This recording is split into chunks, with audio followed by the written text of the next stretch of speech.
Hi students, this is Radhika Gaur here again.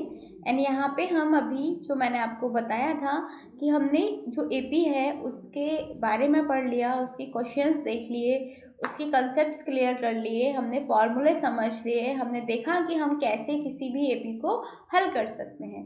तो ये सब हम ऑलरेडी एपी के बारे में डिस्कस कर चुके हैं। क्लियर? तो देखिए, अभी जब हमने ये सब पढ़ा तो पढ़ते हुए हमें एक चीज रियलाइज हुई। क्या हुई कि एपी जो है वो एक थोड़ा वाइड चैप्टर है और उसको समझने के लिए हमें कुछ चीजें समझनी पड़ती हैं, थोड़ी प्रैक्टिस हमें नीडेड होती है। तो इसीलिए इस सेशन में हम कुछ बोर्ड्स में ज़्यादातर पूछे जाने वाले जो क्वेश्चन आंसर्स हैं उनको डिस्कस करेंगे और उसके साथ में इस चैप्टर की प्रैक्टिस करेंगे। तो क्या आप रेडी हैं? ओके, चलिए शुरू करते हैं।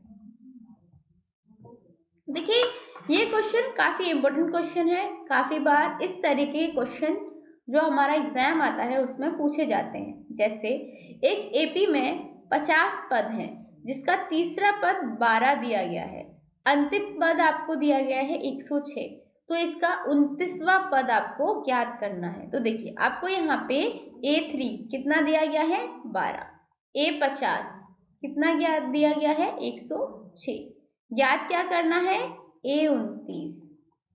क्लियर? इतना समझ में आया? समझ में आया ना? तो देखिए, यहाँ पे आपको सिंपल सी बात है, A3 बराबर हो जाएगा A+3 - 1 इंटू डी बराबर 12।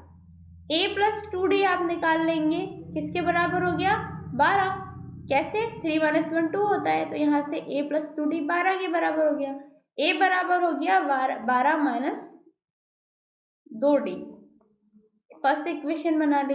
अब आपको A50 कितना क्या दिया हुआ है 106, तो A+49D 106 दूसरी इक्वेशन बन गई। अब आप क्या करेंगे, इसमें A का मान रखेंगे इस इक्वेशन से। जब रखेंगे तो आपको D की वैल्यू मिल जाएगी 2। क्लियर? अब आप D का मान रखेंगे समीकरण A में और आपको A की वैल्यू मिल जाएगी 8। अब देखिए, अब आपके पास D की वैल्यू है, A की वैल्यू है, आपके पास AN की वैल्यू है, तो आप A की वैल्यू ऑब्वियसली इसमें लगा देंगे, D की वैल्यू आ जाएगी, तो आपको AN अर्थात 829 की वैल्यू मिल जाएगी।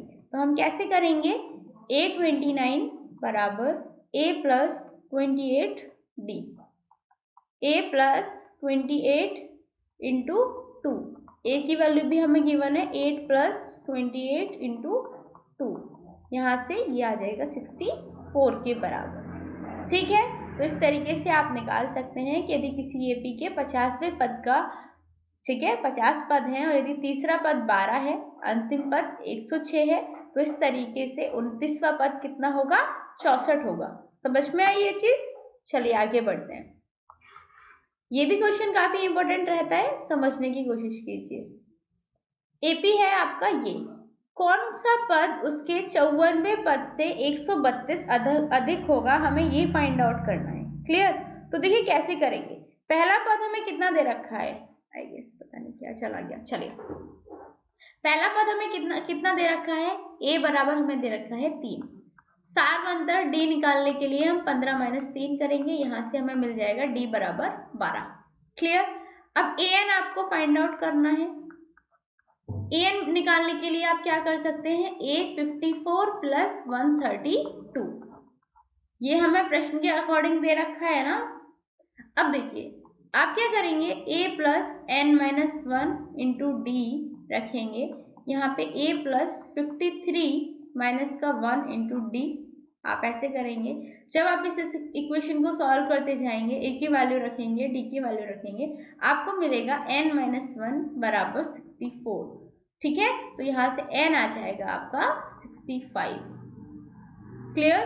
तो AP का जो 65वां पद होगा उसके 54वें पद से 132 अधिक होगा। कौन सा पद? 65वां पद 54वें पद से 132 अधिक होगा। ये चीज हम इस तरीके से हल करते हैं। समझ में आई ना बात? गुड, आगे बढ़ते हैं। देखिए, क्वेश्चन क्या कहता है हमारा, सी, क्या संख्याओं की सूची 5, 11, 17, 23 का कोई पद 301 है तो क्यों है? क्लियर, ये हमें पता लगाना है। तो अब यहाँ पे आपको दिया गया है, तो अब इसको आप सॉल्व कैसे करेंगे? देखो a2 माइनस a1 आप निकालेंगे, 11 में से 5 को आप घटाएंगे 6 आ जाएगा। a3 माइनस a2 निकालेंगे, 17 में से 11 घटाएंगे 6 आ जाएगा। a4 माइनस a3 को निकालेंगे 6 आ जाएगा।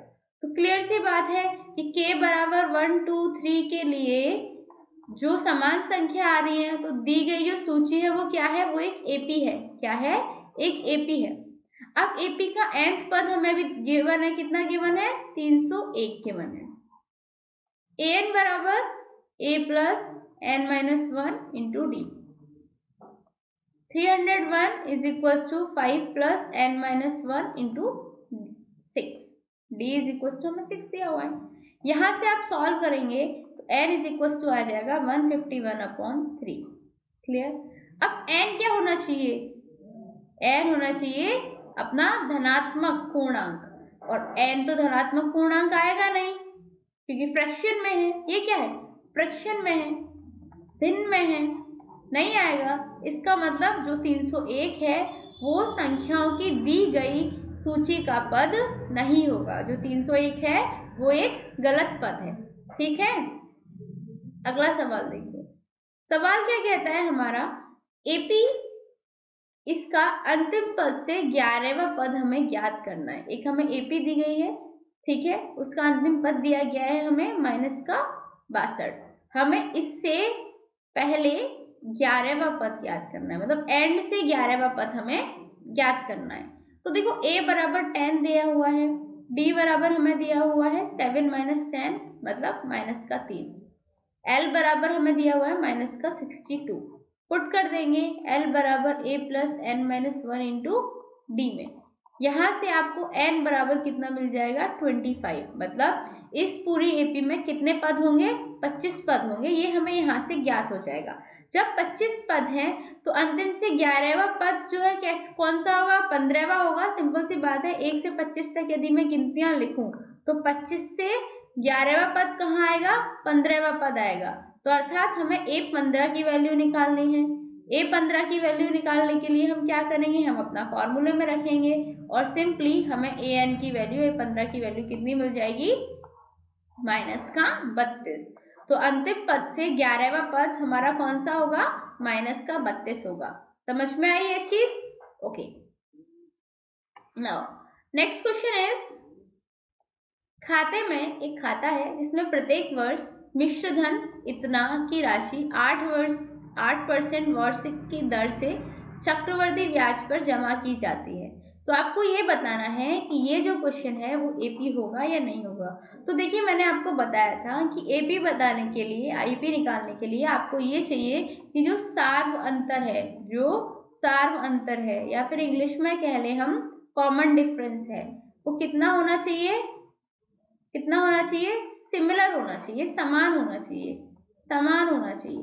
तो ये निकालने के लिए हम क्या करेंगे? एक वर्ष के बाद मिश्र धन की वैल्यू निकालेंगे, a2 आपका इतना आ गया। फिर आप 2 वर्ष के बाद निकालेंगे, आपका इतना आ जाएगा। 3 वर्ष के बाद निकालेंगे, आपका ये आ जाएगा। क्लियर। अब आप क्या करेंगे? सार अंतर निकालेंगे। आप a2 माइनस a1 करेंगे, आपका इतना आया। a3 माइनस a2 करेंगे, ये आएगा, और a4 माइनस a3 करेंगे, ये आएगा। आपने देखा तीनों जगह d1 जो है वो d2 के बराबर नहीं है, d2 जो है जो वो d3 के बराबर नहीं है। जो कॉमन डिफरेंस है वो इक्वल नहीं है। इक्वल नहीं है इसका मतलब क्या हुआ कि जो दी गई संख्याएं हैं, जो दी गई सूची है वो एपी नहीं है। यदि यहाँ पे डी इक्वल होता, यदि सार अंतर हमारा सिमिलर आता, समान आता, तो ये एपी होता, बट अभी ये एपी नहीं। क्लियर। अगला देखिए, क्वेश्चन हमारा ये है कि निम्नलिखित समांतर श्रेणियों में से प्रत्येक श्रेणी में कितने पद हैं, हमें ये ज्ञात करने हैं। क्लियर। पहला क्वेश्चन ये रहा आपका, सेकंड क्वेश्चन ये रहा, पद निकालने हैं, मतलब n निकालना है। a दिया हुआ है आपको, 7 क्या है आपका? a है। यहाँ पे आपको इसके साथ में an दिया हुआ है, लास्ट पद दिया हुआ है आपको an, ठीक है, nth पद दिया हुआ है, ये कह सकते हैं। कितना दिया हुआ है? 205। सारवंतर दिया गया है, 13 में से 7 को माइनस करेंगे, आपका सारवंतर आ जाएगा, कितना आ जाएगा 6। क्लियर। आपको फॉर्मूला भी पता है ना क्या, कि ए एन बराबर A plus N minus 1 into D. आपको ये दिया है, ये भी दिया है, ये भी सॉरी ये निकालना है, ये भी दिया है, आपको निकालना है एन। आप इस फॉर्मूले में सबकी वैल्यू पुट करेंगे और आपको क्या मिल जाएगी, एन की वैल्यू मिल जाएगी। तो यहाँ पे एन बराबर आ जाएगा 34। बताइए ये क्वेश्चन करने में आपको कोई तकलीफ होगी? As much as I know नहीं होनी चाहिए, क्योंकि ये सब तो मैं आपको ऑलरेडी करा चुकी हूँ। आपको सिर्फ ये समझना है कि किस क्वेश्चन में क्या क्या दिया हुआ है और क्या क्या निकालना है। यदि आपने ये समझ लिया तो आप आसानी से किसी भी सवाल को हल कर पाएंगे। ये सवाल देखिए, सेकंड क्वेश्चन, ए आपको ये दिया गया है, ये क्या है, ए एन है, डी क्या हुआ 15 सही 1/2 माइनस का 18। जब आप इसको सॉल्व करेंगे तो आपको डी आ जाएगा, कितना आ जाएगा, माइनस का 5/2। ठीक है। अब आप क्या करेंगे, सेम जैसे आपने फर्स्ट क्वेश्चन में किया, आप क्या करेंगे, ए एन के फॉर्मूले में इसको पुट करेंगे, वहां से आपको एन की वैल्यू कितनी मिल जाएगी, 27। कैलकुलेशन कर लेंगे ना आप, सिंपल सी चीज है, बस आपको फॉर्मूले में जो नंबर्स हैं उनको रखना है और कैलकुलेशन कर देनी है। इस तरीके से आपको पता चल जाएगा कि किस श्रेणी में कितने पद हैं। जैसे इसमें आपके निकले 34 और इसमें आपके निकल जाएंगे 27। क्लियर? ओके, देन आगे बढ़ते हैं। क्वेश्चन हमारा ये कह रहा है कि एक एपी में प्रथम 5 पद, अंतिम पद 45 का और योग कितना है, इतना है। मतलब पहला जो पद है वो 5 है, अंतिम पद जो है 45 है और उस एपी का जो योग है पदों का वो 400 है। पदों की संख्या और सारवंतर हमें ज्ञात करना है। इसका मतलब देखिए हमें A5 दे रखा है। क्लियर? मतलब हम कह सकते हैं A बराबर 5 दे रखा है। ठीक है। AN बराबर कितना दे रखा है, 45 दे रखा है। SN बराबर कितना दे रखा है, 400 दे रखा है। अब सिंपल सी बात है, SN बराबर n/2 A प्लस AN, इसमें पुट कर दीजिए। कर देंगे तो यहाँ से आपको n की वैल्यू आ जाएगी। n की वैल्यू आपको पता है ऑब्वियसली, ठीक है। तो इस तरीके से n की वैल्यू आप निकाल लेंगे इक्वेशंस के थ्रू। जब आप निकाल लेंगे तो आपको d मालूम पड़ जाएगा और सारवंतर आपका क्या हो जाएगा। फिर जैसे ही आपकी n की वैल्यू आएगी, जैसे ही आप इसको सॉल्व करेंगे, आपकी n की वैल्यू कितनी आ जाएगी, 16 आ जाएगी। फिर आप क्या कर सकते हैं, an बराबर a plus n minus 1 into D, इसमें वैल्यू पुट करेंगे और यहाँ से आपको d की वैल्यू कितनी मिल जाएगी, 8/3। कोई कंफ्यूजन? देखिए सवाल बहुत हैं, कराने को मैं एक एक सवाल की कैलकुलेशन करा सकती हूँ, बट उसमें क्या होगा, फिर इस तरीके से ये चैप्टर बहुत लंबा खींचेगा, क्योंकि ये जो चैप्टर है इसमें कैलकुलेशन इंपॉर्टेंट फैक्टर होता है। तो इसलिए मैं आपको समझाती हूँ कि आपको क्वेश्चन में क्या क्या निकालना है, मैं आपको बताती हूँ किस तरीके से निकालना है। प्लस माइनस तो आप कर सकते हो, अब आप छोटी क्लास के तो स्टूडेंट्स रहे नहीं हो, you are a student of class 10th, तो बेसिकली जो प्लस माइनस है वो आप खुद से करेंगे, प्रैक्टिस करेंगे। और यदि किसी का गलत आता है तो आप मुझे आस्क एनी डाउट क्वेश्चन, जो आपका कॉर्नर है वहाँ से क्वेश्चन मुझे पूछ सकते हैं और मैं आपको रिप्लाई जल्दी से जल्दी कर दूंगी। क्लियर? अगला सवाल देखिए, ये क्वेश्चन हमने जो 5.3 एक्सरसाइज है ना उसमें किए थे। क्लियर? जैसे ये वाला क्वेश्चन मैंने आपको होमवर्क दिया था, आई होप ये आप सभी का हो गया होगा, नहीं समझ में आया होगा तो वो लोग मुझे क्वेश्चन कर सकते हैं। ये वाला क्वेश्चन देखिए, an बराबर यहाँ पे हमें क्या गिवन है, ये आप कर लेंगे, ये होमवर्क लीजिए फर्स्ट वाला, क्योंकि मैंने स्क्रीन पे लगाया हुआ है तो ये मैं आपको समझा रही हूँ। क्लियर? तो मैं आपको कौन सा समझा रही हूँ, ये वाला समझा रही हूँ जो फर्स्ट है इसमें 7th वाला। ठीक है। तो यहाँ पे a बराबर दिया हुआ है हमें 8, an बराबर 62 और sn बराबर 210 दिया गया है। पदों का योग निकालने के लिए हम sn बराबर n/2 a प्लस an ये लगा देंगे। तो यहाँ पे देखिए 210 बराबर हो जाएगा n/2 8 प्लस 62। कोई कंफ्यूजन नहीं? तो 210 बराबर हो जाएगा 35n, यहाँ से n बराबर हो जाएगा 210/35, कितना आ जाएगा 6। तो यहाँ से आप क्या करेंगे, an की वैल्यू आप पुट करी, क्लियर। यहाँ से आप आराम से d की वैल्यू निकाल लेंगे, d की वैल्यू आपकी कितनी आ जाएगी, 54/5। तो आपका n आ गया 6 के बराबर, d आ गया 54/5 के बराबर। इस तरीके से आपने सवाल को हल कर दिया। अगला क्वेश्चन देखिए, आपके पास कोई एपी है, क्लियर, क्या है, एपी है।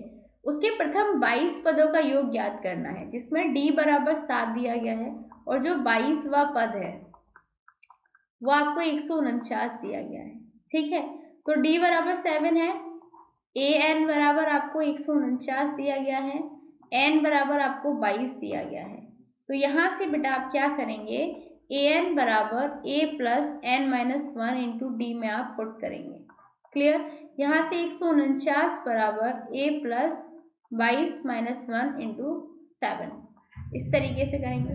149 बराबर a प्लस 147 हो जाएगा, क्लियर।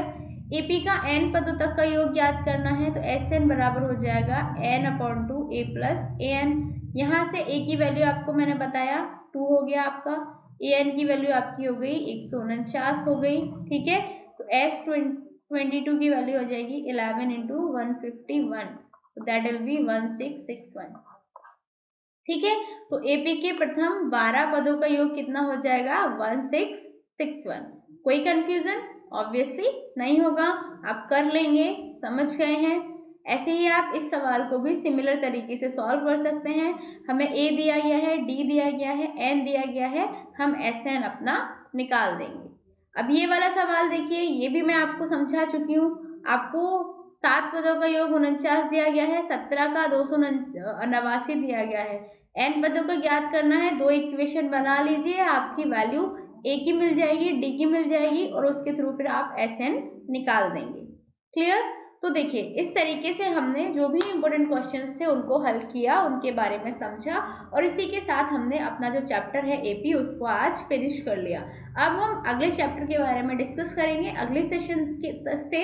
तब तक के लिए आपको जो भी अभी तक कंफ्यूजन है आस्क एनी डाउट कॉर्नर पे चाहिए, क्वेश्चन डालिए ताकि मैं आपकी कंफ्यूजन क्लियर कर सकूं। चलिए मिलते हैं अगले सेशन में, तब तक के लिए गुड बाय एंड शुक्रिया।